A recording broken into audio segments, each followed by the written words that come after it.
তো একটা আপু জানতে চাইছে যে আমার বোন অসুস্থ কিনা বা যাই হোক এগুলা। তো বলি যে আমার বোন অসুস্থ না। আমার বোন সে হলো যে এমনি চুল কেটে ফেলছে। তার চুলগুলো মনে হয়েছে যে পাতলা, তার চুলগুলো ভালো লাগতেছে না।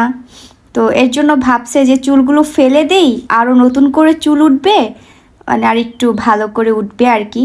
নতুন মানে প্রথম থেকে যত্ন নিবে চুলের, এর জন্য চুলগুলা ফালাই দিচ্ছে। ঠিক আছে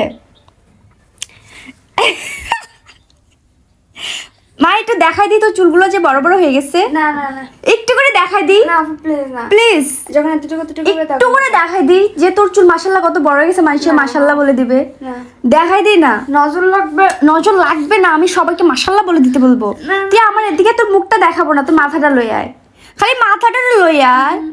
মুখটা দেখাইস না।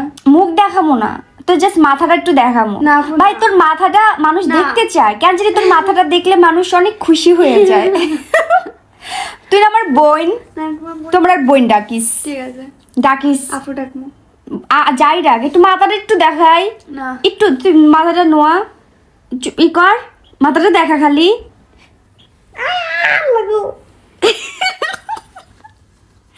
গাইস, আমার নারুবেল। তো এই নারুবেলকে অনেকে বলে, তুই বল আমার জামাই। এ মাহি, নারুবেলকে মনে করে বলে আমার জামাই। তোদের চোখের সমস্যা, যারা আমার জামাই বলছে আমার বোনকে, তোদের চোখের সমস্যা। সত্যি কথা, তোদের চোখের ডাক্তার দেখানো উচিত। আমার এত সুন্দর কিউট একটা বোন রে